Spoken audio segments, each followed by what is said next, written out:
We're here at Brewery Nyx, which is a gluten-free brewery on the southwest side of Grand Rapids. Stick around to the end for the word to comment to enter to win a $50 gift card.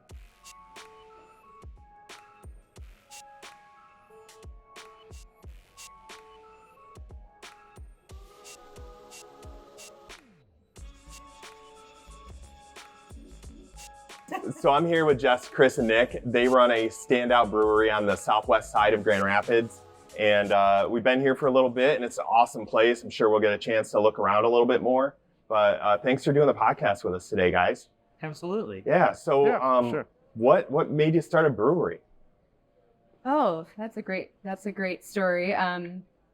So about 15 years ago, I became a huge craft beer fan. Okay. I was in Grand Rapids. I was part of the Mug Club at Founders, and I got brothers that are really into that. yeah. And I regularly had Bell's Two Hearted in my fridge. Big IPA fan, and then I found I had to become a gluten-free, Okay. and that wipes out all craft beer pretty Wow. much at that time.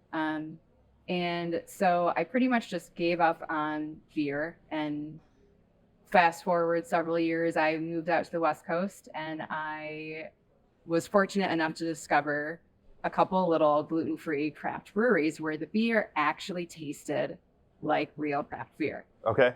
which just blew my mind, and it just brought back all these memories, and very cool. I met one of the brewers. I talked to him a couple of times, learned the secrets a little bit of what they did to make their gluten-free beer, taste like real craft beer. And then we moved back to Michigan, back to Grand Rapids, and I looked around and saw there was still no gluten-free craft beer options, and Yeah. decided that wouldn't do. That's awesome. So here we are. You made something, right? You'd seen a problem and something that needed to be solved, and you went and kind of took the initiative and solved it. And I'm sure a lot of people appreciate you for that, right? Like, is that kind of one of the things you're known for, just gluten-free? Yes, so we are a dedicated gluten-free brewery. All of our beer is 100% naturally gluten-free from grain to glass. And we are the only one in the state of Michigan. Okay. There are only 18 gluten-free breweries in the country. Of the over 9,000 breweries across the Wow. country, only I think it's 18. 9,705. Yeah. The numbers Something like that. Yeah. So big number of breweries across the country. Only 18 of them are gluten-free. Even only a handful of them are dedicated gluten-free facilities, and we are one of them. Most of them are out on the West Coast. That's awesome. I think it's something you need if you're Beer City, right? Absolutely. So, Chris, what do you do for Brewery Nyx?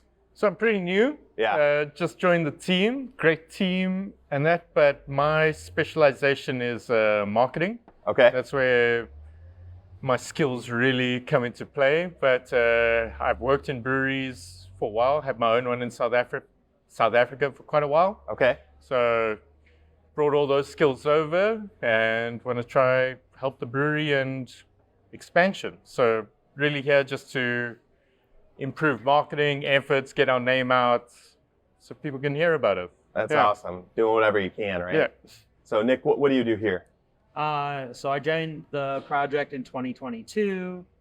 We opened the Taproom in July of that year, and we've been just, really focused on production beer for this whole time.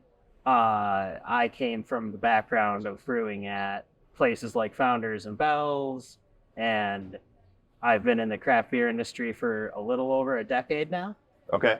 And I wanted to branch out and do something where I was less of a shift brewer, grinding it out, just kind of going through the motions, and wanted to find something new and unique. And I knew Jessica from a family friend, essentially. And she was looking for a person, and I was looking for a new adventure, and this is what dropped on me. So I've been having fun working with millet and rice and all these new ingredients that I really only use sparingly at, a regular brewery. Sure. And is those ingredients, are they in regular beer, or are they special to gluten-free beer?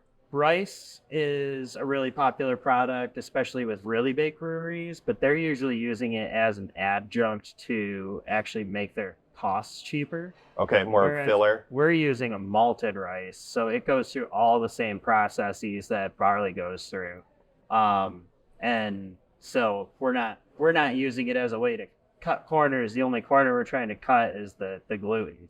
Sure. So, yeah. Okay. Well, that's Millet, awesome. not so much. You don't really see millet in What is regular millet? brew houses at all because it's a little bit bigger than quinoa and it's Okay. an ancient grain. Okay. It doesn't have any gluten in it, and it is one of those. At the turn of the century, lots of people were growing it. Fertilizer came in and kind of changed the face of agriculture in America, and it disappeared for a long time. It's still really widely used in other countries. For example, Christopher was telling me about sorghum is similar to millet, doesn't quite taste the same, but they have a traditional sorghum beer in South Africa, or Africa as a continent. I don't know where in particular. You can All probably over. speak more. Yeah. All over. Okay. But it doesn't get its day in the sun here in the U.S. as much anymore, and so it's just starting to come back with people discovering that they'd have gluten, allergies, things like that. So do they use the quinoa in any type of beer? We can. Okay. We can use quinoa the same way that we can use millet. The big, huge difference is like anytime you swap a raw material like that, you're obviously going to have some flavor changes. Yep. And the quinoa itself doesn't bring a ton to the table as far as carbohydrates or like a beer value. I gotcha. Because quinoa itself is so expensive. Okay. So it's actually like a cost prohibitive ingredient, but you totally could just use quinoa to do this, the same way that I'm using millet essentially. Okay. So Jess, where can people find your beer? Like, is it, I mean, they can obviously get it here. You have a tap room and all that, but where else can you get it? We are set up at about 250 retailers across the state of Michigan. We're in most Meyer stores, the Total Wine stores, some Spartan Nash stores, and a lot of independent bottle shops, restaurants. A couple of venues that have us are Van Andel Arena Okay. and the Whitecap Stadium. That's awesome. Yeah, so we're just trying to make our product available and like it's easily accessible.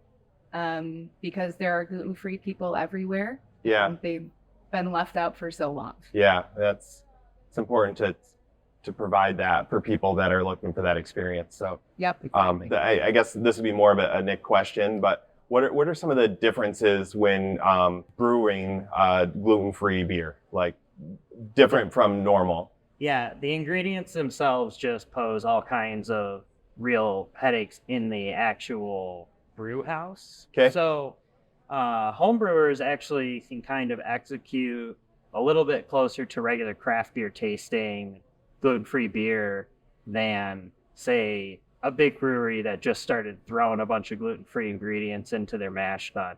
It's smaller, it gets sticky, we're using rice, which can gelatinize, and all those things kind of cause struggles and hiccups in the brew house itself. Okay. Which we've got some engineering, that has gone into the brew house to help overcome those hurdles. But ultimately, once it gets knocked out into the fermenter, the goal is for it to just be handled and behave like normal beer. Because we Okay. really just want anybody that comes in here, gluten-free or not, to just experience good quality, like Beer City craft. That's awesome. essentially. So are you doing this every day? Is a brewer going every day? Every We're week. going every Yeah, day. we're Okay. not always brewing. Okay. The beer needs to move around quite a bit as well. How long does it take? Takes anywhere between 2 and 4 weeks, depending on the style. Okay. But we did just release our Solstice, our first in our Solstice series, which was a barrel-aged beer. And once you put it in the barrels, you just wait till it's ready. kind of Wait, thing. okay. So that was aged on oak for over a year. Okay. So it can take longer if you really want it to. Yeah. So you've been open here now for, would you say a year? So the tap room opened July of 2022. Okay. So about a year and a half that people have been able to come in here and drink in this space. Okay. We did start producing and self-distributing to retailers about 6 months prior to that. Okay. And so your tap room, do you do the mug clubs? We do not currently have a mug Okay. club right now. Any plans? I think I'm going to let Chris take that. So we have a lot of things coming down the pipeline. Yeah, that's one we do want to get started for sure. Start a little mug club so that we can just reward our super loyal fans Sure. who are coming in, and everyone loves a mug club. It's like we have to have one at least going. And we've got a couple other things in the pipeline that we're really trying to grow and as our help Grand Rapids. Yeah. So we want to become a bit of a community space for gluten-free people. So we are hosting a few little talks coming up from other gluten-free influencers in the area. So they're going to be using our space as a venue for them to talk to their fans and have meet and greets and do little pop-up things. So we're starting this Friday with someone. And they're a little meet and greet with them. They're well known in the community. They've helped us out a lot, and we want to kind of thank them as well by offering a bit of a space for them. Share stuff about gluten free.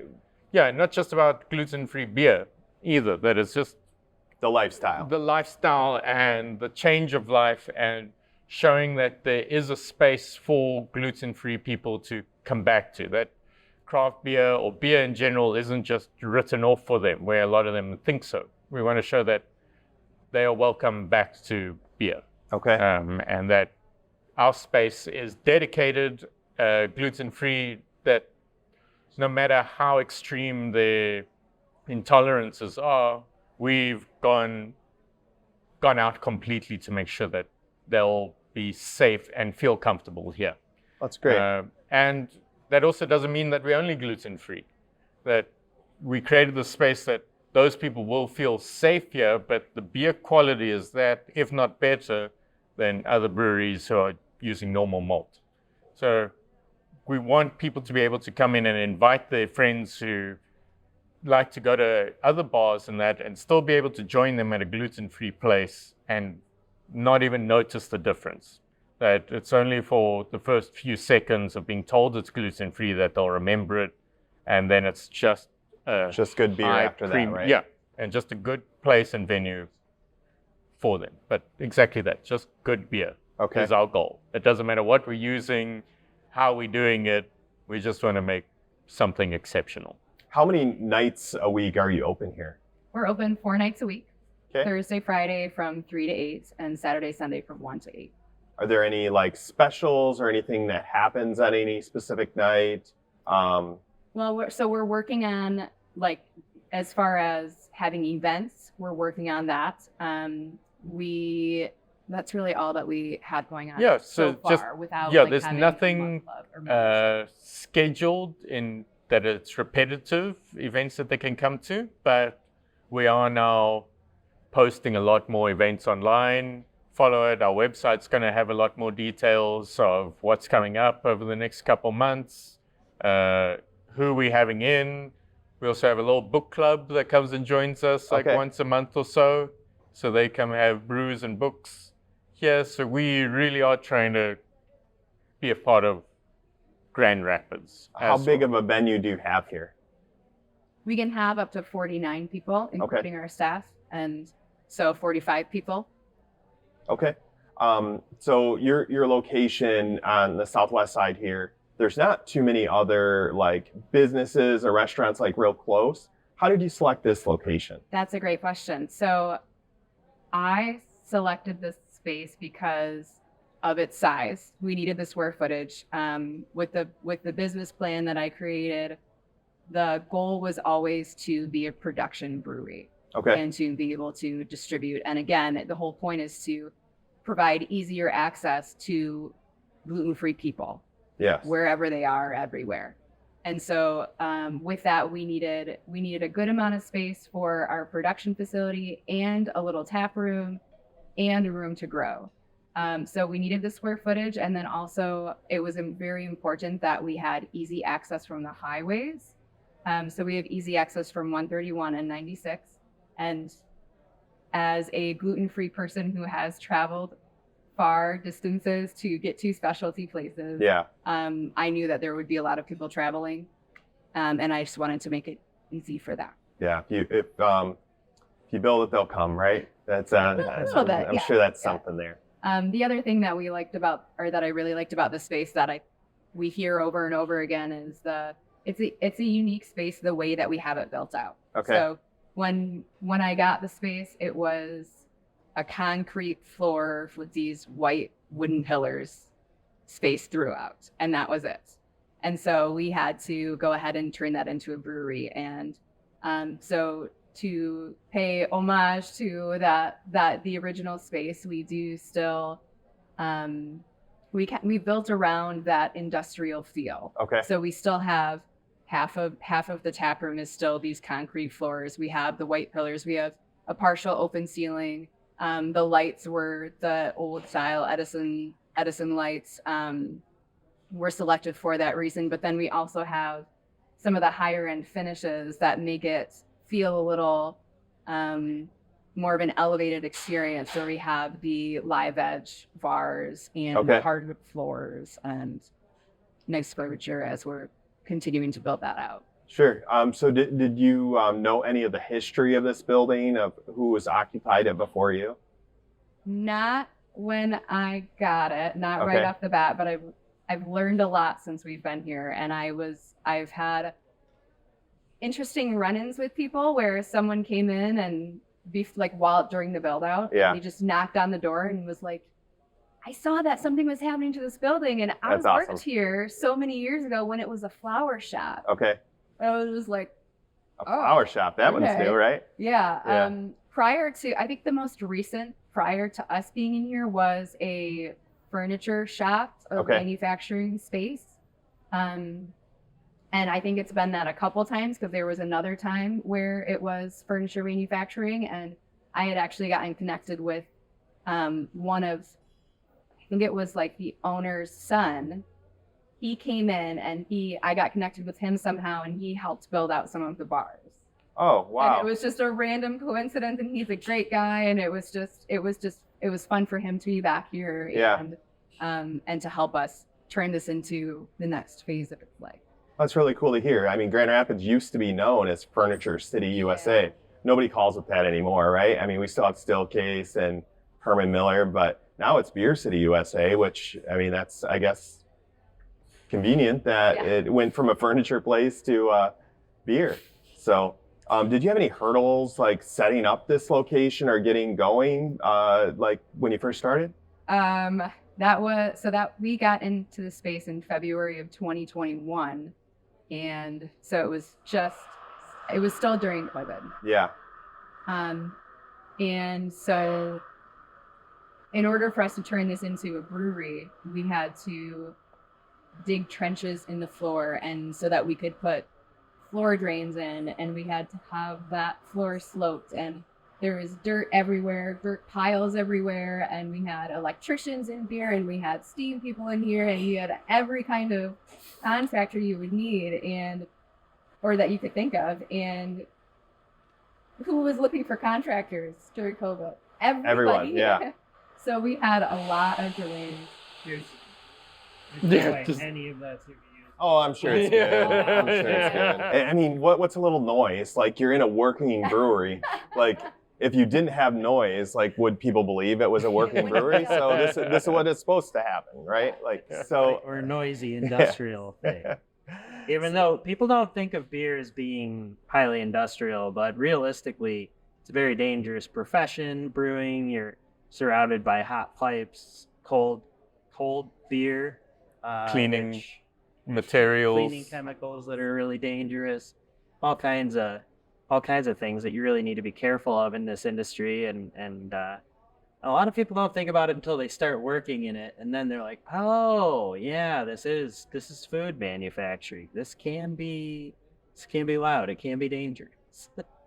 Gotta watch out." Yeah, it's you got a lot of equipment here that I guess I couldn't begin to understand how to use, but That's why we had I think that's and Chris too now. manufacturing, right? Like, yeah, you're producing a product, and there's a process for that that's repeatable, and it's awesome how you blend all the machines and equipment into the place where the public comes, and they can actually see how things are produced and how things are made, and maybe they wouldn't know otherwise, right? So, how is the location impacted the type of clients that you get? Like, do you get people from all over, or local people? I mean, who's coming? Just gluten-free? Yes. Or is that yes, yes, is that question not everything. good? So- I don't know. That might not have no, been that's good. great. We've had people like usually when we're getting travelers, it's gluten-free people. Okay. So we've had people from Canada and several multiple states away. Yeah. Some people say how they switched their whole vacation, like family vacation plan around and came to Grand Rapids because they're gluten-free or they're like a gluten-free family or whatnot. And even bringing their kids, like it's a kid-friendly space, and they'll go to Lake Michigan and then come here Yeah. and then, back and forth. Michigan's a great place, especially in the summer. Yes, it is. So summertime is great. We get a lot of travelers. We get a lot of people from Chicago. Okay. And then we also have local people like who walk down from the neighborhood Sure. who are not gluten-free, Yeah. who are big fans just of the location. And good beer. Yep. Yeah. And we get, that's the other thing is we get a lot of people who find us just by Googling like brewery near me, and they see Brewery Nyx, which is new to them. And so they come in here just to try the brewery, not even realizing it's gluten-free. And then when they're here, if they even find out that it's gluten-free, they're just blown away. They're Okay. just, oh my gosh, like, no way. I think that's a pretty natural assumption, because there's other gluten-free stuff that doesn't taste that good. If you're able to have both, right? But that you are creating a product that tastes as good or better than a gluten product, I think is impressive. Yeah, well, and so yes, and especially with beer, with gluten-free beers that have been on the market, they are more sorghum based. The ingredients that they use is sorghum instead, and we will not use sorghum because of some of the flavor that it imparts on the product, and that's why people think that gluten-free beer tastes terrible or it should taste terrible. And so we do have that little bit of a hurdle for people who haven't tried our beer yet. If they hear that we're gluten-free and they're like, oh, I don't want to try that. It's like, oh, but you do. Okay. But you do. So, Nick, what is your favorite beer that you brew here?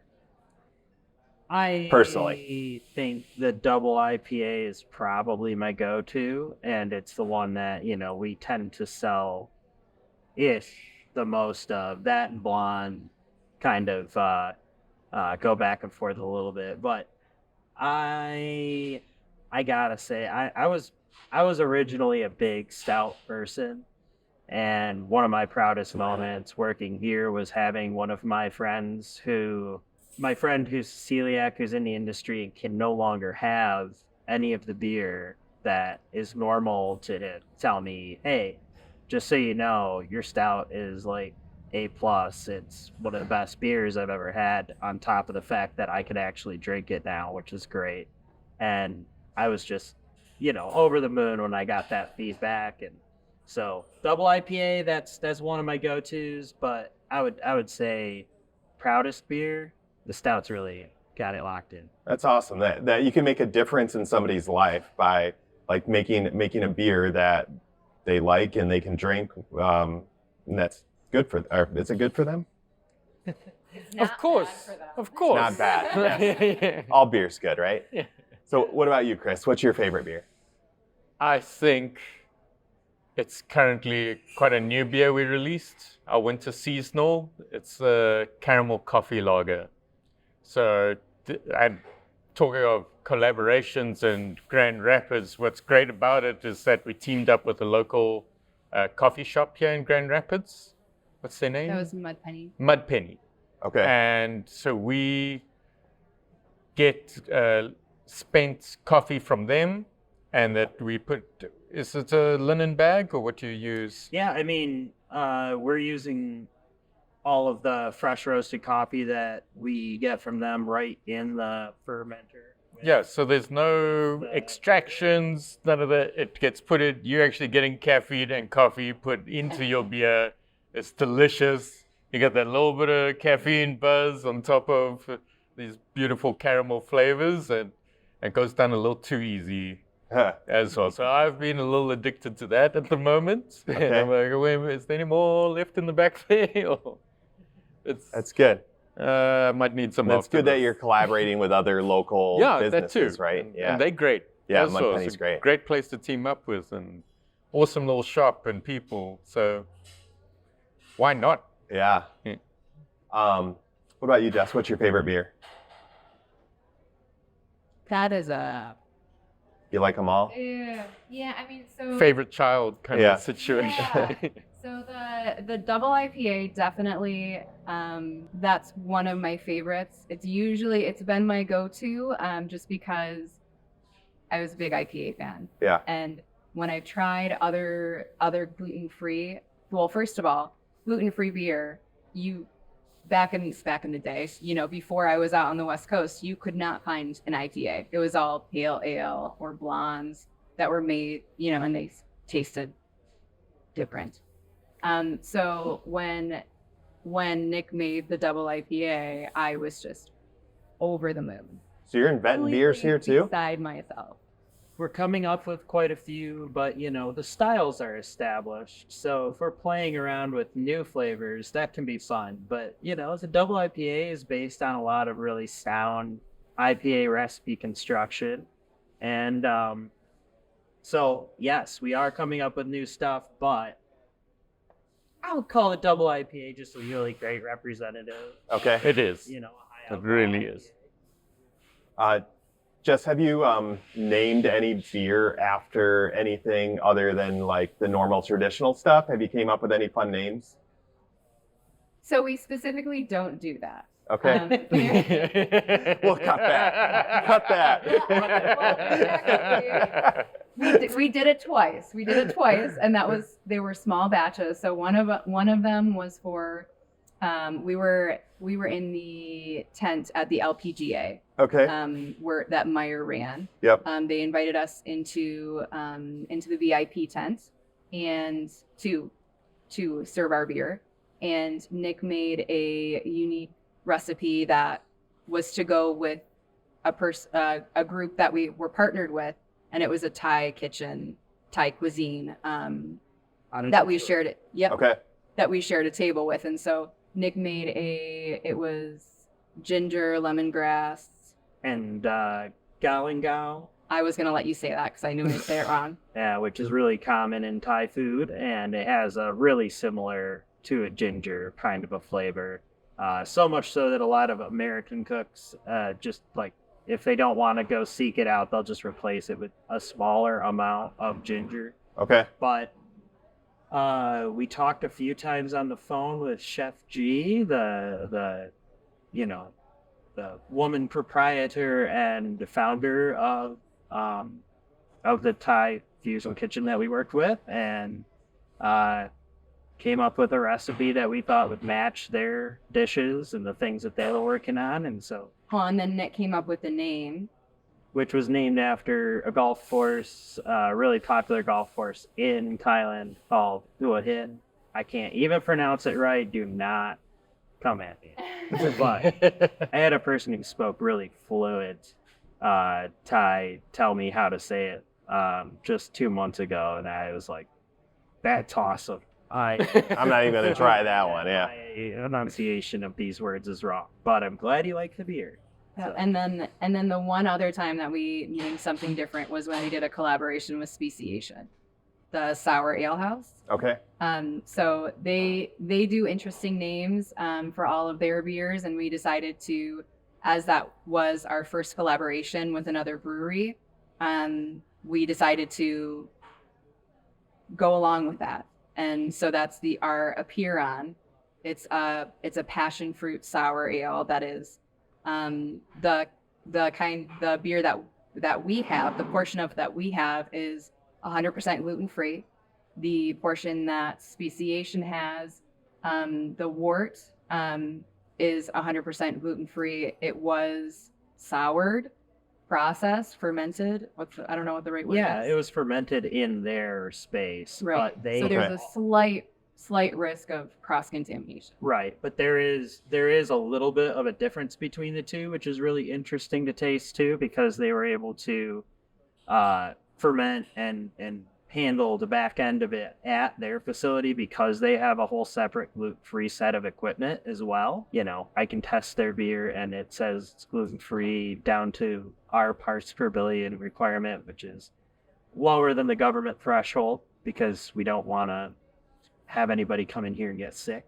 Yep. And working with Speciation was really cool. But the Apeiron is the only other weirdo name that we have, because if there was an award for most two brand named brewery in the U.S., it'd be us. Me as a gluten-free person who hasn't had craft beer since, at the time it was over 10 years, I'm seeing all these different styles. Like, I missed everything. So as all these craft breweries were coming up, there's all these styles that are, I don't know if they're being invented or brought to life. Electric Boogaloo. Yeah.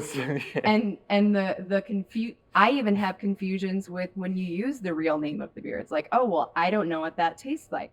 I Sure. don't know what an Oktoberfest tastes like. And so for us to use fun and funky names, it's just Maybe adds more to the confusing. Yeah. And so we're just trying to help everybody. Makes sense.